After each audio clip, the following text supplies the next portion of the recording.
The all-new Jeep Compass is today on Autogefühl, your #1 resource for in-depth car reviews and your #1 community to discuss cars. Today with Thomas. So this new generation of the Compass we are going to examine in detail, exterior, interior and the driving experience. Will we go up this sandhill? Let's see, but I can promise you we will have city riding here in Lisbon. We will have off-road riding and also countryside, different elements covered about this vehicle. We will have a secret basement garage with 50 different Jeep Compass, different colors and trims. Everything great to experience here now in Autogefühl in full HD, full screen and full length. Let's go!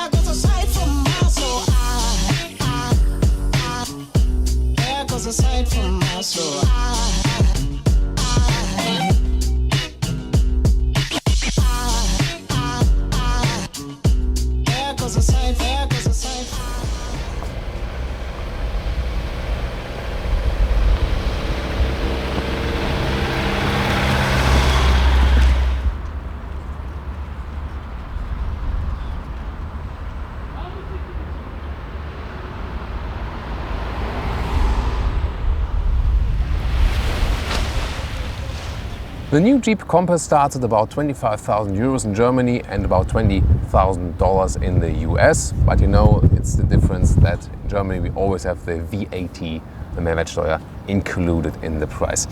The new face here, pretty modern, not too over the top, but very interesting here from the headlights. You will see the daytime running lights, LED in action in our famous basement garage today here. Then you will see it better. Bi-xenon headlights, then the main unit, then 7 vertical gaps here for this characteristic Jeep front. You will also see how they derived if you check our episode with the original Willys Jeeps versus the Jeep Wrangler. This was a very interesting episode, check out that later. Here you can see this is the, let's say, city front with chrome, also lower part. You can also increase the ground clearance with the Trailhawk version. We will show you that one also later. So overall, I think good appearance already in the front, very modern, but still very Jeep style.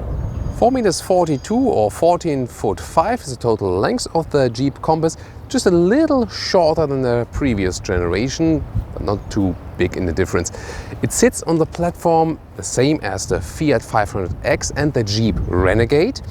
And that means they save cost about that, but it's also then a better offering for the customer because the Compass, for example, is way cheaper than the Jeep Cherokee, for example. So if maybe the Cherokee is over the top for you or too expensive and the Renegade is maybe, you know, a little bit too small for you, then this one here is exactly in between. And this one is also a segment which is still thriving a lot. Rims, they start with 16-inch, those ones here are 17. Maximum would be 19-inch, big Compass logo right there. Then a classic form follows function shape in general, triangular wheel arches as we know from this off-road style. You see that the rear windows are pretty slim. This one creates a modern style, designed on height of the door handles, again triangular shape with the rear arches. And then the taillights already begin here at the side, but overall a classic Jeep shape. And I think it's nice to see something that is not totally round, as a lot of SUVs are all today together. Something with, you know, some angles, which has some square look. I really like it. What about you? The rear with interesting black frames around the taillights. Overall also with a square shape, just slightly rounded. This one is the limited trim level, one of the higher trim levels, but I rather recommend Sport and Latitude. You save some money then, and you also get fabric seats on the inside. We will talk about that one later. Also the Trailhawk then is the top trim level.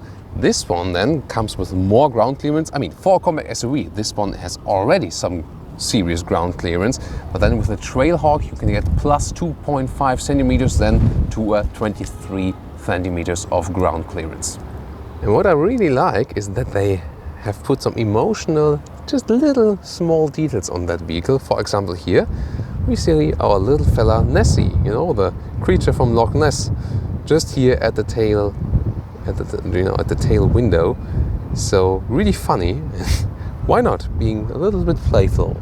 So what's under the hood? And interesting, by the way, the original Jeep radiator gaps here they're all closed. I mean, it's just design. The radiator gap is right there for the cool air, just below that. Interesting fact. Then let's open this hood. Here we got the 1.4 liter turbo petrol engine with 140 horsepower and front wheel drive, or 170 horsepower as we have it here, combined with all-wheel drive. In the US there's also a 2.4 liter naturally aspirated engine, 180 horsepower. And then there are also diesels, 1.6 liter, 120 horsepower front wheel drive, and 2 liter, 140 horsepower or 170 horsepower, again with all-wheel drive.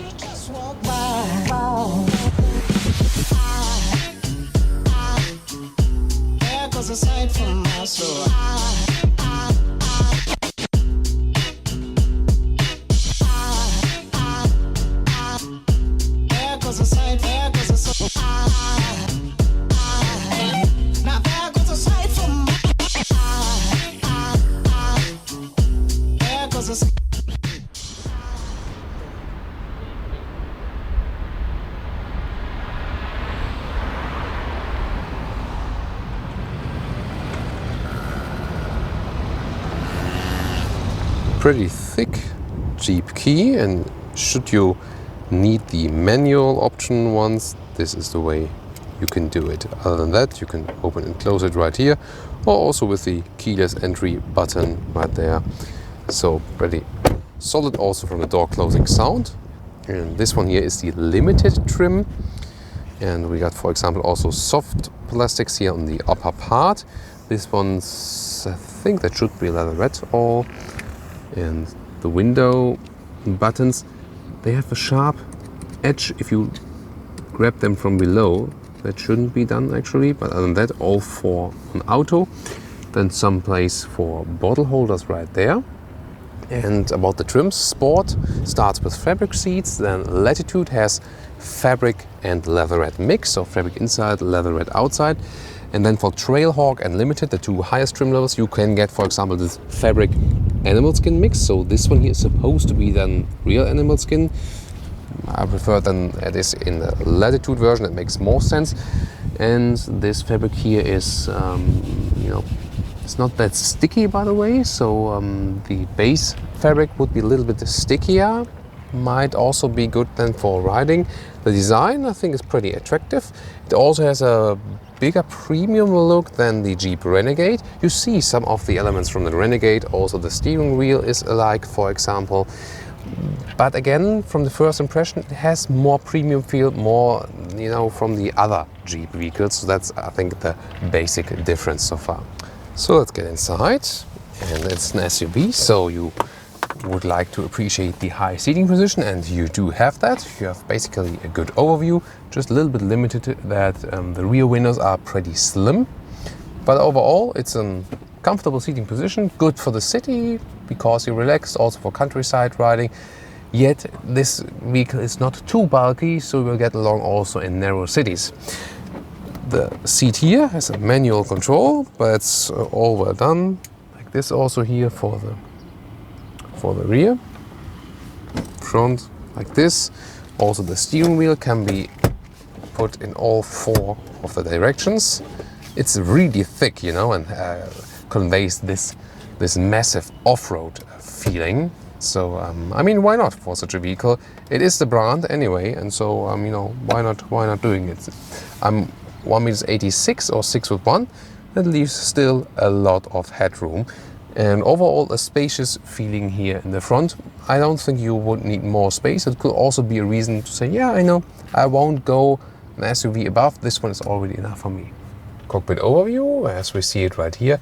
The only thing that is really remarkable is this huge infotainment screen.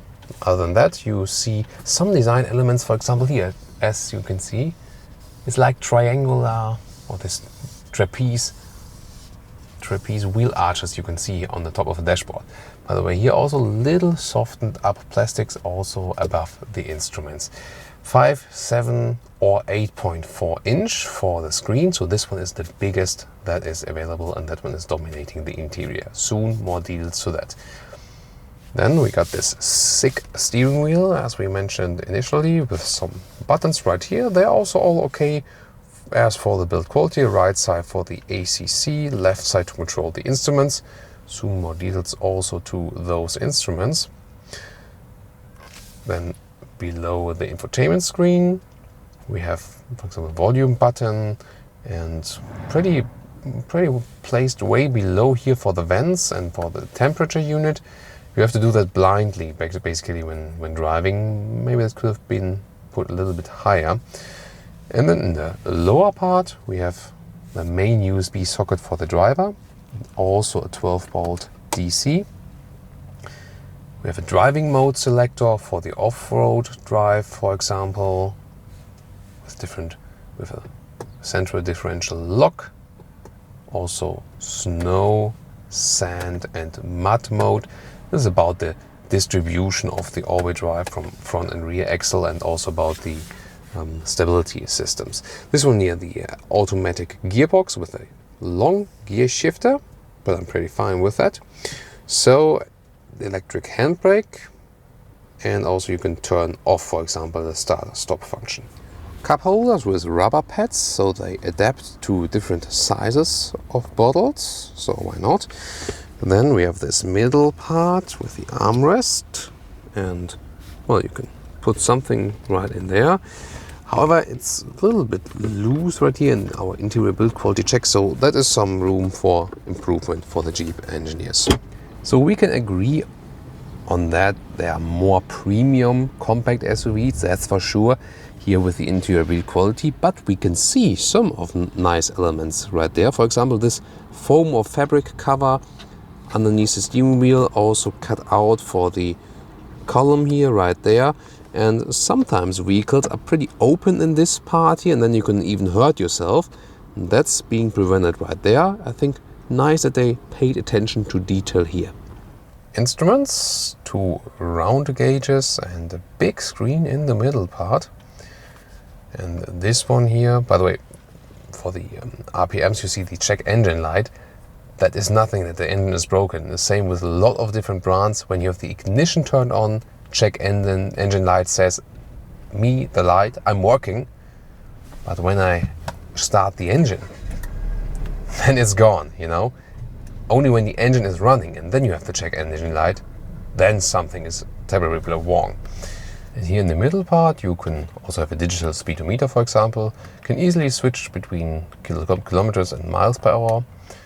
Also the driver assistants that have been updated majorly, for example, and you will also be able to have a GPS view right in there. Yes, all over the Fiat Corporation you have the same view in the infotainment system. I mean, it's well to use, it's okay. And you also have that in the Maserati, on the other hand, for example.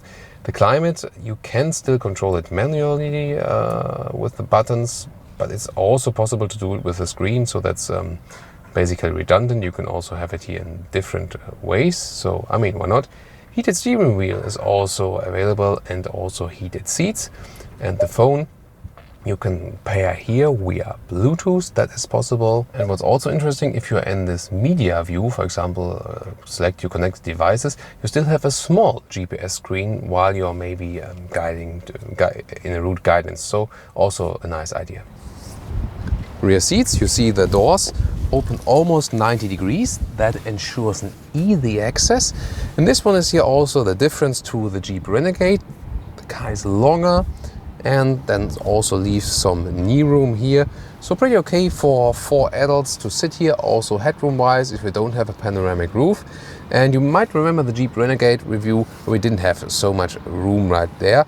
But already there the package was already quite good. So I think overall you'll get along with this very well. And this one is also the reason why this vehicle will be sold pretty good, I think. I'm quite sure, because you will have a lot of different usages for that. And you also have this high and upright seating position in the rear, so you can also have a comfortable longer road trip with the whole family. Well done, you can get a USB port for the kids, also with a light around it, and also a real plug right there for laptop devices, for example. And big difference to other devices we've seen here, this one here has space around it, you know, so there also, for example, a MacBook charger can easily fit in. So let's open the hatch. Here we go, we have an electric one here. It has some weaknesses in the opening mechanism, you know, sometimes slower, sometimes faster, but it works, however. There's a cap right here, and well, reasonable space, really square dimensions, I like that. Those side pads here, by the way, you know, when it goes down, the cover is laying on those ones, but you could also remove them if you then also remove the whole cover. Pretty interesting, by the way, also that the hatch mechanism is right there. Usually you find the button way up there. The same, by the way, as in the Maserati Levante. Then this boot cover, you can flip it up and there would be enough space for a spare wheel in there, I guess. At the moment there's just a tire compressor that saves weight. And you can put that out completely. So it's good that you, for example, clean it with a brush so you can get some dirt out of it. Or maybe you have even more space if you want to remove it. Then there, what you can also see, what I told you just right before that, see that white, you know, the white cup holders there. It's really funny to see them right there from the trunk because they don't have a cover. And then you can also flip it right again, that you can see it from the rear. And that's how it is. And it will also be a reason to leave the trunk cover in, that you have a rather even surface then that goes further. See, yeah, that's the maximum we can do right there. Here, for example, 2/3, 1/3 split. But we can also go around to have the maximum setup for this very vehicle. Let's flip that one around. And the maximum we can do, because we have manual seats, let's see what we can do. Yeah, that's quite nice. It doesn't go all the way, but almost all the way. And this leaves you then overall a lot of flexibility in this vehicle.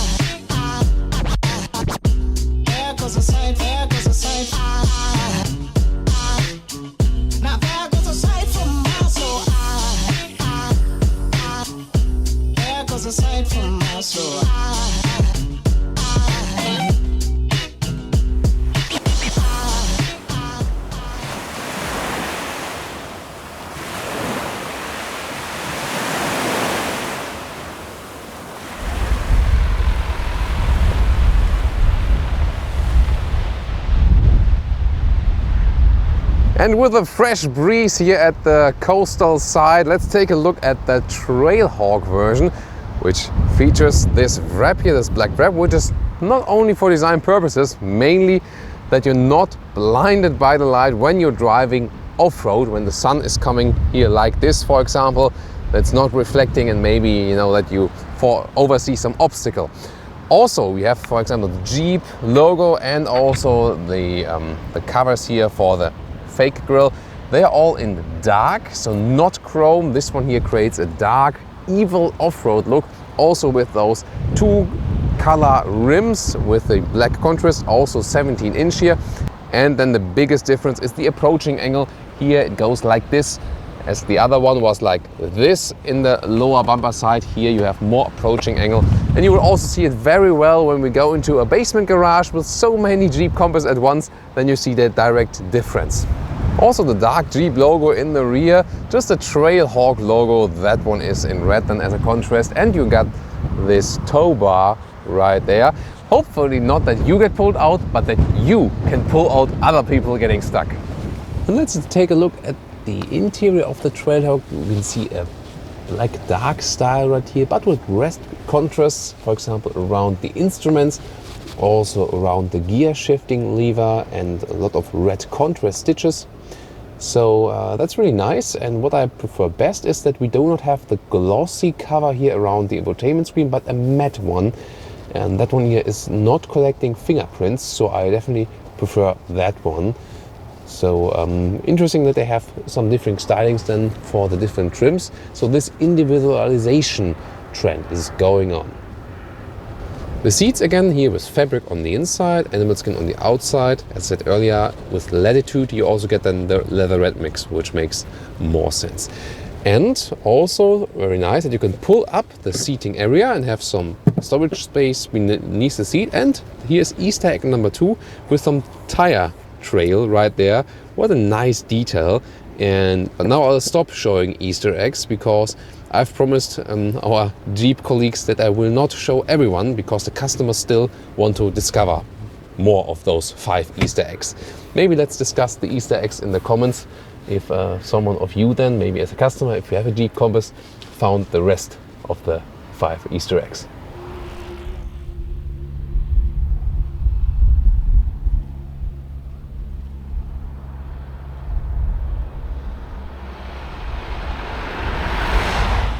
And now, psst, we sneaked in here to the secret Jeep Compass basement garage. We have 50 Jeep Compass right here to show the different colors and also the LED daytime running lights. Remember, by xenon headlights and then the LED daytime running light. And of course, most of the time we have daytime just outside. Here you can see that even better. I think pretty beautiful in its signature.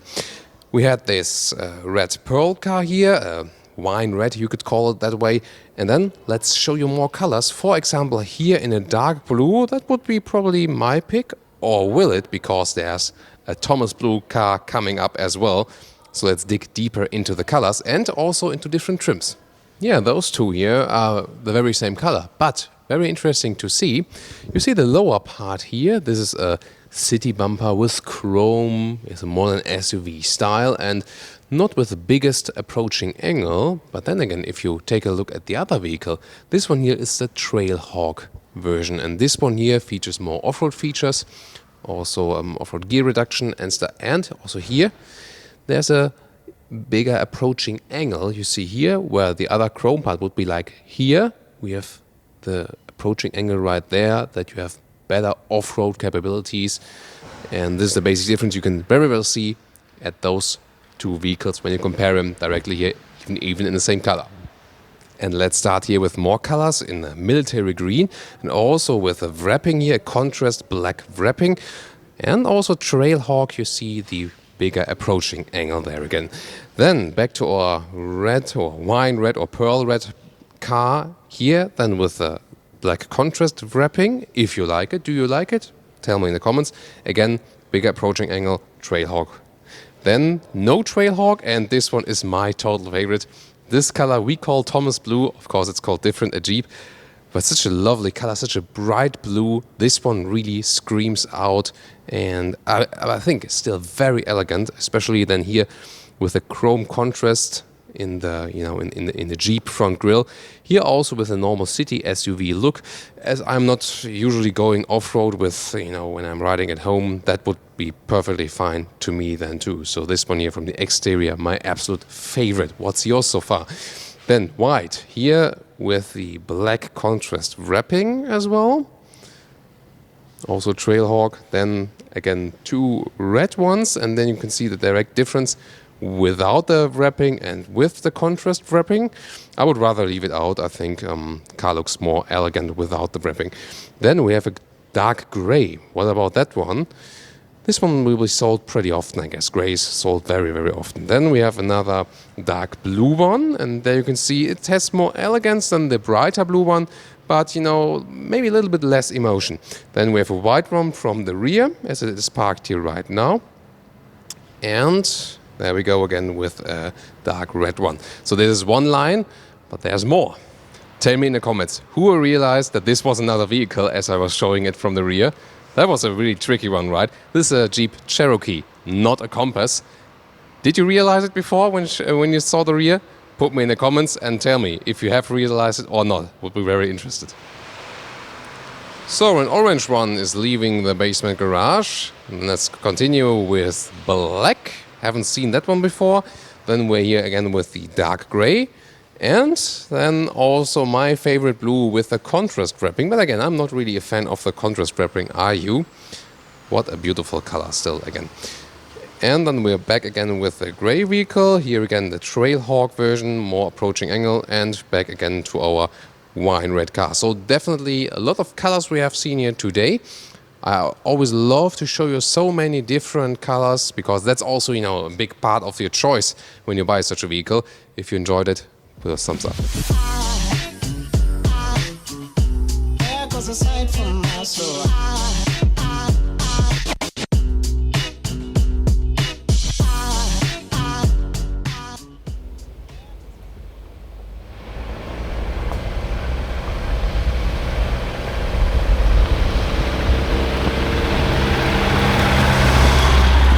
And we will start in medias res with the off-road riding with the Trailhawk version, also with the diesel, soon also the petrol driving. We have both diesel and petrol engines today. I'll start in the normal auto mode. We're going up this hill and want to see what is this vehicle capable of when you just leave it in normal auto and don't have, you know, the off-road modes applied. You know, the Trailhawk here with more ground clearance, that gives us a little bit more relaxing feeling, as I know I don't maybe scratch the car from underneath.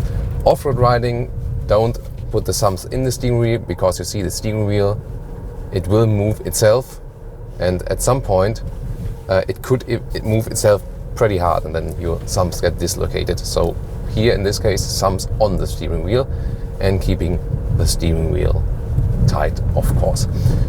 Pretty rocky here, and it's really amazing what this vehicle is capable of. From the outer it looks like a modern city SUV, but it is still a big off-road car, so that's actually no problem. It's also remaining relatively comfortable when we're here on this rocky road, and I think you already hear it on camera, it gets really rough. And for this one here, actually the normal auto mode is pretty much okay because the car itself also does the all-wheel drive distribution. You know, this one here is basically a concept front wheel plus rear drive. So that's how the all-wheel drive is working right here. And it's working pretty smoothly. Here with the Trailhawk you also have the off-road gear reduction and its different off-road driving modes. You can adjust it then a little bit.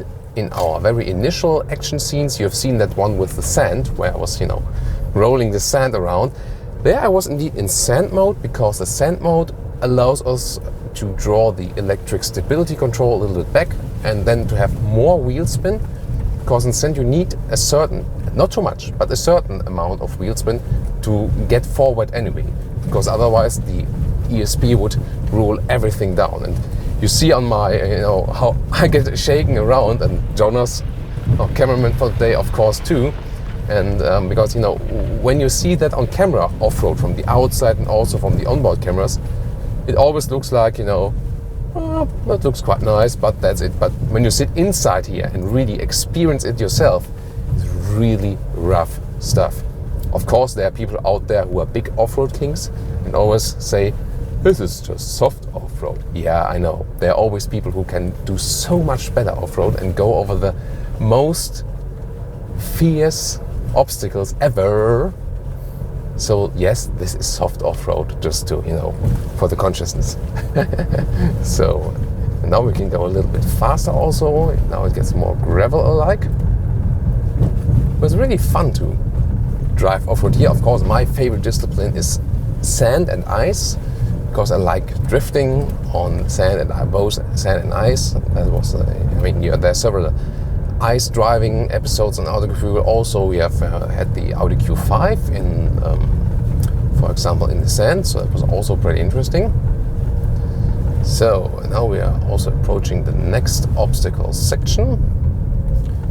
So now we're going downhill, and that means we want to use the hill descent control, and we also put the car on the center differential lock, and also the off-road gear reduction, and then the hill descent control. We activate everything of that, and then we go to the rock mode. So this is then the rock mode, and then all the lights are flashing right there, and that means everything basically is activated. We have to be in neutral gear to activate the off-road gear reduction. And now the thing is, you really have to be daring to do it, to just release the throttle, release the brake, and let the car do the work. And in the first moment, you're maybe a little bit afraid of just leaving the brakes, because I got all my foot off, and the car is slowly crouching down the hill.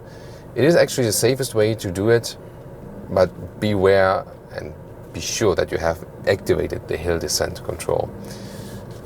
So now the big obstacles are coming.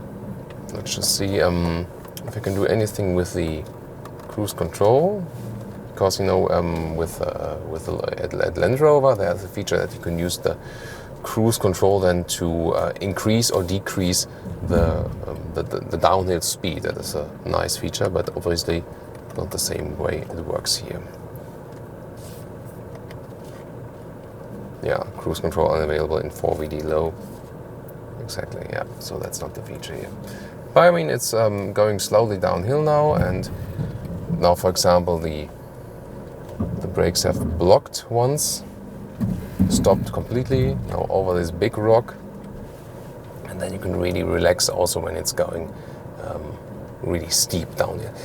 If you want to go a little bit faster, you can push the throttle at some point, then the system is getting activated again, so you can somewhat override it, for a short period. Because when you see, for example, there's a short passage where it's going easier, where it's a little bit flatter, then you can apply a little bit of throttle. So that's also the way you can rule the ride then. So now also we're going in a corner.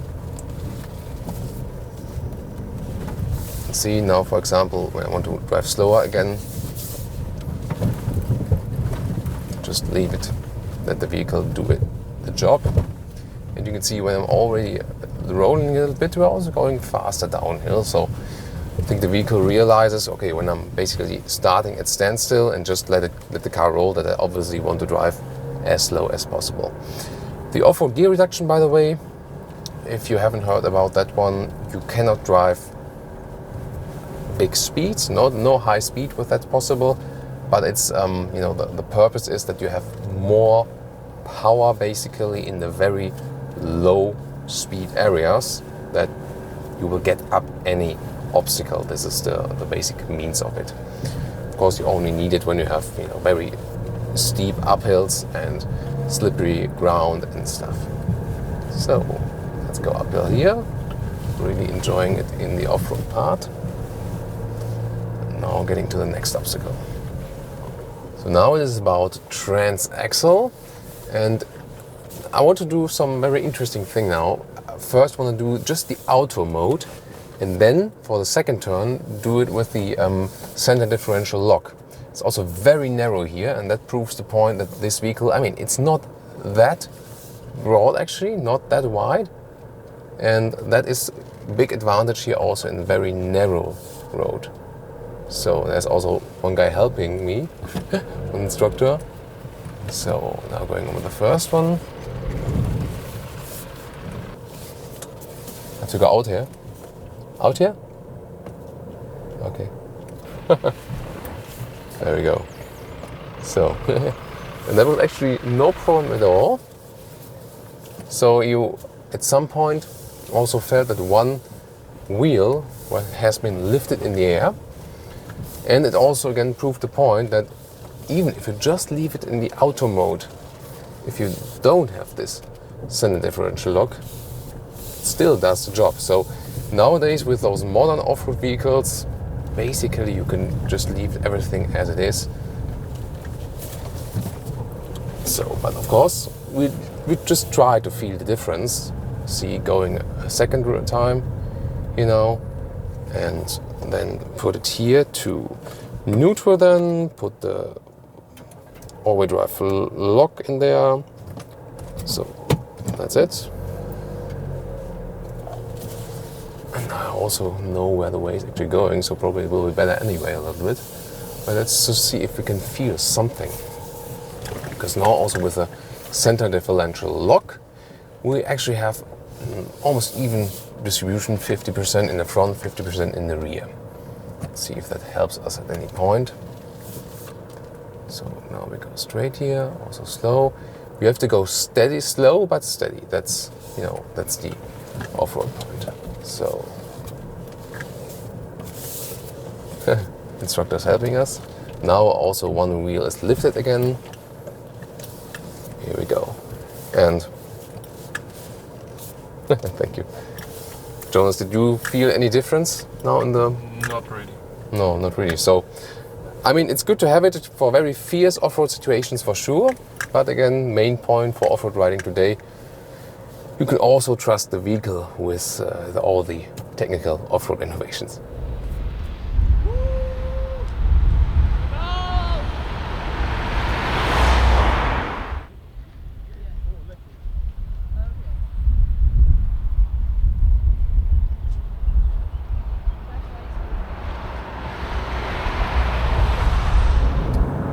So now we're here with a 2-liter diesel with 170 horsepower and also in general testing the motorway features, because I was, I was already realizing that they worked on the sound insulation, and I can prove that when we are riding here on the motorway.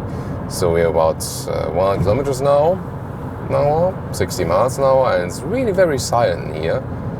And it's also a big difference, for example, to the Jeep, to Renegade. So this one here is really way more silent, especially at higher speeds.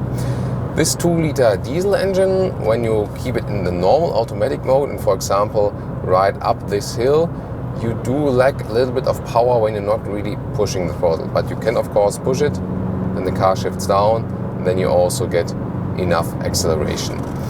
It is surely not the most powerful engine. Feel it here when going up and down, but it's still suitable for the motorway. So we're going down now again, and it's interesting, especially when it's going up and down. What about the consumption, for example? By the way, also we can see now in the central display that the GPS information is being displayed also right there. So overall, good Autobahn experience. Go off the motorway here now. Also, you know, when changing lanes here, car is stable enough. It's not tilting too much, although we're here in the Trailhawk version. And still, it's not that it's set on such an off-road character when riding on the street that you would say you can only drive this car off-road. It's too much wobbling, tilting around on normal street. That's not happening. So that's perfectly fine. Also, I think they found a good solution here. Also, when I'm doing some slalom, is reacting quite well actually. Of course, as I said earlier, also with the steering, this is not exactly a vehicle where you say you have the most direct steering, because for an off-road vehicle, and there's also some off-road capabilities, you basically need some kind of looser steering that's not too harsh when off-road riding, and you know that it gets turned in a direction where you probably do not want it at all. So I think one of the key findings here when driving faster and on motorway is that it's really a comfortable ride with the off-road upright seating position. Sound insulation has been worked on. You see, I don't have to raise my voice at all. I really like that. Then again, a good overview and a secure feeling, because also the autonomous emergency brake, that one has been established now as a standard equipment. Also the lane keeping assist is also standard equipment. Just the ACC, the adaptive cruise control, that one is optional. We did not have it in the Limited car. Let's see, we can also find out if we have it here in this Trailhawk. Just need to find another car for that. So, and about those safety features, of course, they were majorly reacting on what was happening with the previous generation, because it scored only 2 stars in the Euro NCAP crash test. And that was also due to basically no assistance systems available. And here we have it now, and that's then perfectly fine. Let's see. The ACC, no, there's no ACC here either. But it said that you can get it. Well, there has to be an ACC. Wait a minute. There it is. It's interesting. I haven't seen that in another vehicle yet, that you can still activate both. You can activate a normal cruise control, like here, cruise control of the steering wheel, and then below that there's the adaptive cruise control button. That's interesting. So usually you have the normal cruise control, and if you upgrade to an ACC, then you're stuck with the ACC basically. And here, interesting is you can still pick both. Might also have something to do with off-road, for example, as you can set a very slow cruise control in off-road. Maybe it's that. But that would mean that we can also set the cruise control at a very low speed. And that was not really possible with the other vehicle. Let's see. Cruise control ready. How far down? No, it's just 30 kilometers an hour, the normal cruise control, and then that's it. So I'm really feeling comfortable also here in the city. The diesel is, I mean, in general, when you have the same diesel with the same horsepower, it has more Newton meter of torque. But then again, the petrol engine feels more spontaneously. The diesel needs some time to get going. It feels like that. So riding wise, I do prefer the petrol engine we've driven. So now it's time, we have a car in front of us, to set the adaptive cruise control. There we go. So that one is also then limited to 30 kilometers an hour. Is it 30? Yeah, 30 is there. But let's see, it's also reducing the speed until 0 here in combination with the automatic gearbox. That's good. We know sometimes there are some adaptive cruise controls which are stopping before, you know.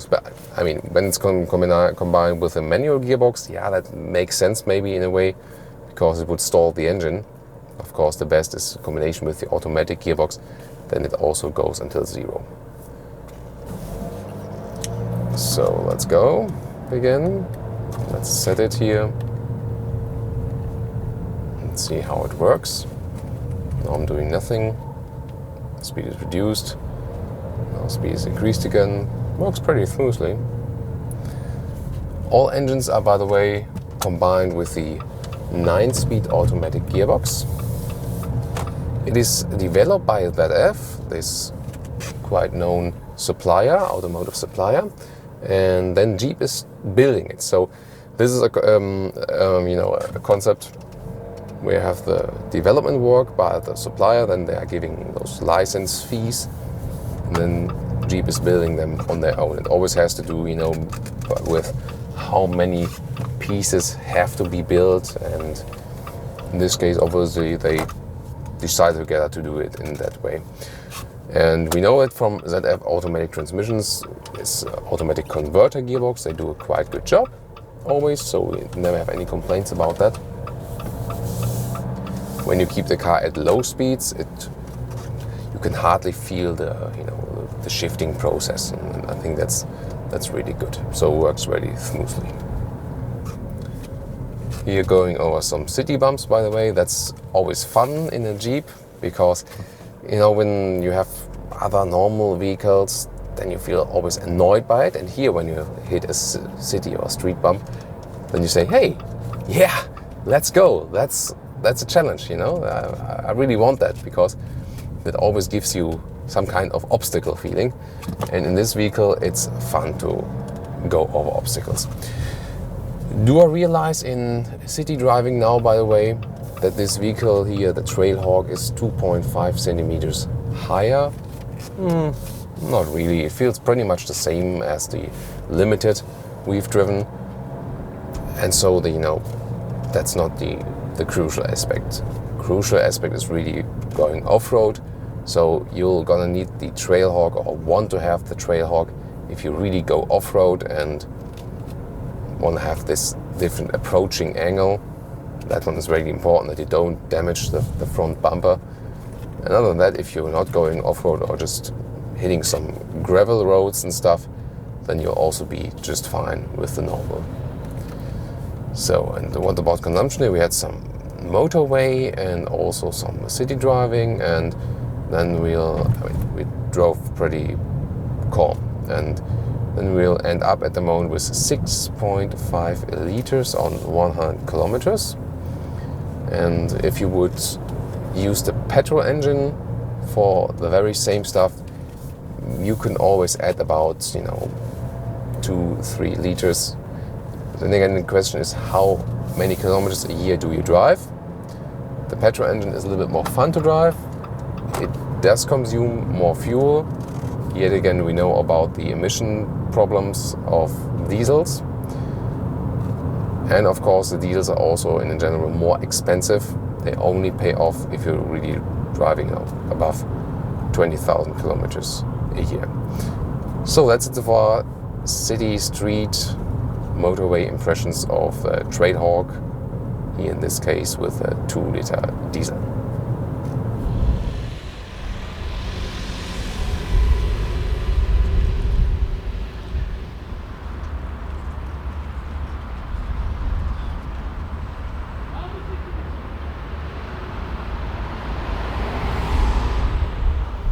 City driving experience with the new Jeep Compass. We're in the middle of Lisboa in Lisbon.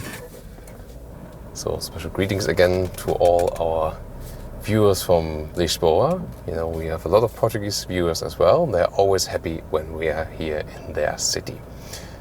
And the advantage of having an SUV inside city traffic is you sit upright, you have a relatively good overview. All of the windows are upright. It's just by that new design, the rear windows are very slim, so that's not the best overview to that direction then, for sure. And then to the rear, you pretty much see where the vehicle is ending. By the way, if you hear some squeaking sound sometimes, that is because the pedals are with rubber, when it's muddy or rainy, therefore there can be those sounds. And same with the floor mats that we showed you earlier. So in the roundabout, you feel that the steering wheel is pretty light. That sound I meant, because shoes with rubber together with pedals in rubber, that makes this sound.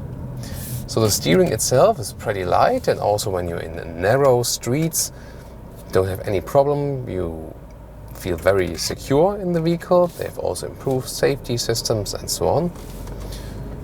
We can also, for example, test the cruise control.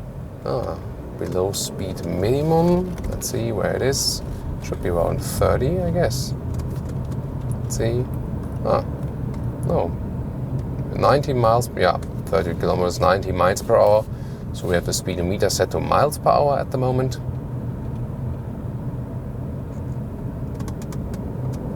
So let's see if we also have, it's just a normal cruise control or if it's adaptive, but it seems like it is a normal cruise control.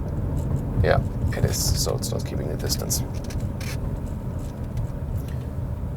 Then we also have a blind spot monitor. You see it with this yellow triangle in the side mirrors.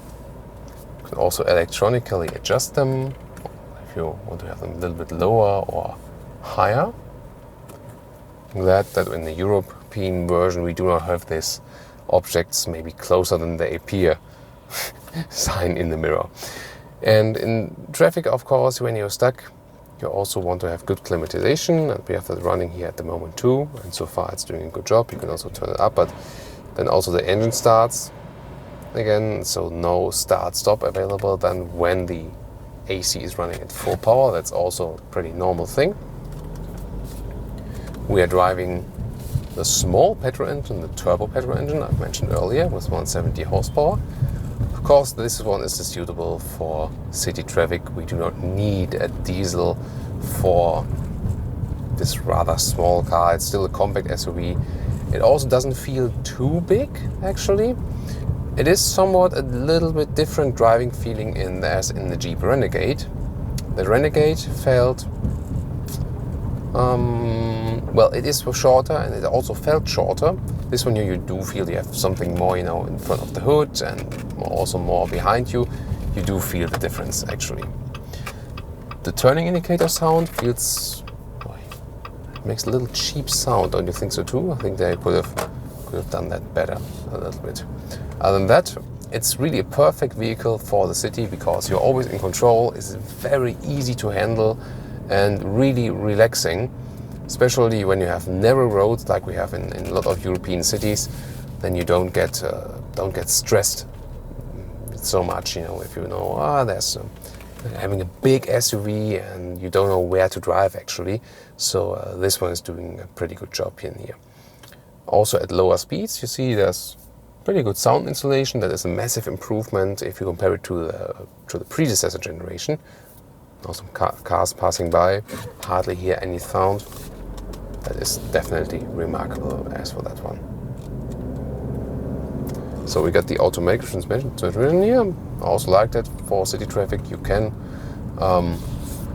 you can also have front-wheel drive and all-wheel drive with the very same engine.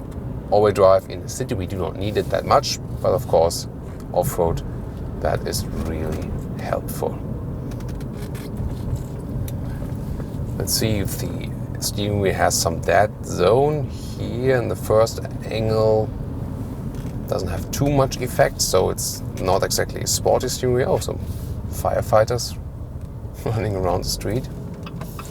Let's what's this car's also about. In city traffic you always have some surprises coming up and you don't really know what and where and when. Then you have to react on that for sure. So I can really say that's a very relaxing ride.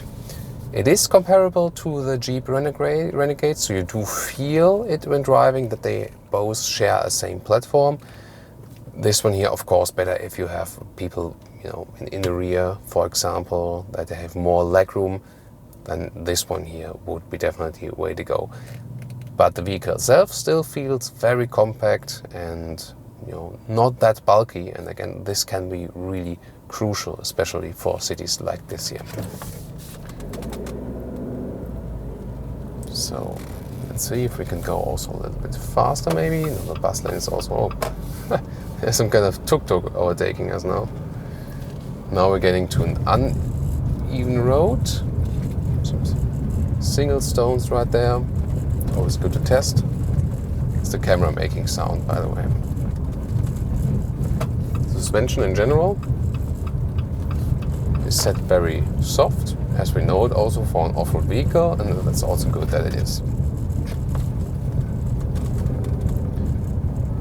The steering wheel itself could maybe be a little bit more direct here in this area here. I hardly have any feedback.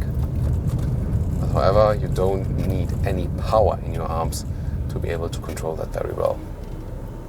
So that's about getting stuck in traffic. I mean, it's not so exciting to hey guys, it's not so exciting to really experience it, but it will be also a big main part of your driving life. And now our conclusion for today with the all-new Jeep Compass. We have driven different versions here, different trims, told you everything about the rest of the trims you didn't see today. So many different colors, different engines, on-road, off-road, everything in this review. I hope you really enjoyed it, and I can tell you I'm pretty certain that the Jeep Compass will be the new bestseller of the brand, because exterior, it has the classic Jeep style. It is pleasing almost to everyone. I mean, it's not too much screaming out, but it's also, aggressive enough. So something that is working for a lot of different customers. And if you compare it to the other compact SUVs in this very segment, it still has the off-road look. The interior, now more refined, definitely way more refined than in the previous generation. Also better than in the Jeep Renegade. It gives you something more. You have a lot of different, be it the buttons or some more covers and features that are better than in the Jeep Renegade. And also, if you compare the more expensive one, the Jeep Cherokee, this one here hasn't got any disadvantages, for example. Also the package, the room you have inside, is really okay. So you have a good relation of the space on the outside, the length on the outside, and the space you have on the interior. I mean, there are some things which can be improved. We showed you that in the interior part. Driving wise, automatic transmission is good. The petrol one was also pleasing, a little bit consuming too much, that's for sure. Steering could have a little bit more feel. Then again, you have to think about the off-road customers. If you're going off-road quite often, then you should pick this one, the Trailhawk. You have more ground clearance. Sadly, you automatically get at least part animal skin in that. Therefore, I also tend to the lower trim levels. You have an even better price-performance ratio, just fabric seats or the fabric leather seats. So that's perfectly fine, and you can save a lot of money and still have most of the most important features. Also, safety-wise, they stepped up the game. Overall, I think if people ask me which Jeep I should buy at the moment with the best price-performance ratio, I think I would tell you better go for the Jeep Compass. I want to hear your feedback on this very vehicle. Also what you think about, the other Jeep vehicles we've shown you recently. Check out those reviews too. And also see us at the next Autogefühl episode. Thank you so much.